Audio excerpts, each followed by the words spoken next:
gusto mo, idagdag din yung mga pangalan ninyo. Sino? Clearly, Balaba. Sino? That's right. Huwag, tama. Huwag na kayo mag-ambisyon.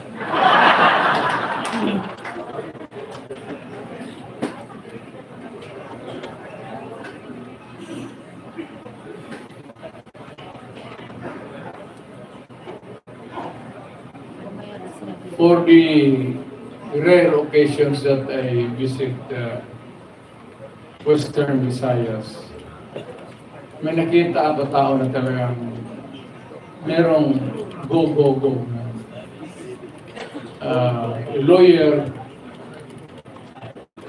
almost to the point of imperial niya. Hindi basta nakita ko yung gusto talaga niya mag-serve sa tao. At minsan very long time ago, na hindi ito noon pa, may ambisyon siya. Not necessarily yung pagka-mayor ngayon. But I heard him talk about politics and his keen interest na sa kikita ko yung pagsasalita niya. So, nung kita kami few days before the filing, I passed by Apollo, nagkita kami. At nakita ko yung, I remembered his intelligence, his talent, and sabi ko, matagal na rin walang senador talaga ang Western Visayas. I would like to endorse him and for you to vote for him so that yung mga taga-Western Visayas na kapatid natin, bigyan natin. Huwag tayo magsabi Ilonggo, Ilocano. Skip the thing. It's not proper anymore. Kung magsabi ka Ilonggo ako, gano'n. Do not talk about your tribe. Just talk about who you are at Pilipino ka at anong kaya mo. At ito talaga, kaya na maging senador, Attorney Hinlo.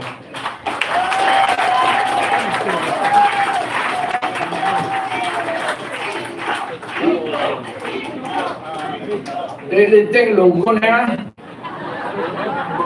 Sino rin Ilonggo?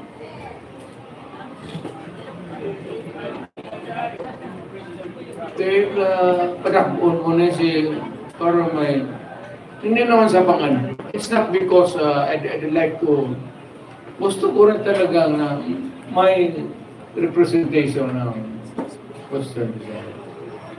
Dapat lang. Magpapanalo tayo para alam mo, magkakapatid tayo. At yung Pilipinas, hindi mo nang sabihin na patakbo ka, lahat taga Davao lang. It ain't that way. Kung naging presidente ka na, gusto mo i-distribute yung position para well represented yung ating bayan. Mag-usap tayo doon, Ilonggo, Ilocano, Waray, Igorot, para lahat. So, itong sunod,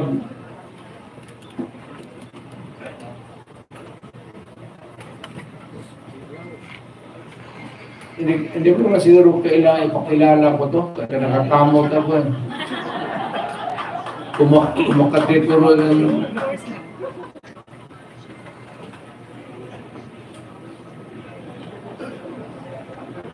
may pera ko mo.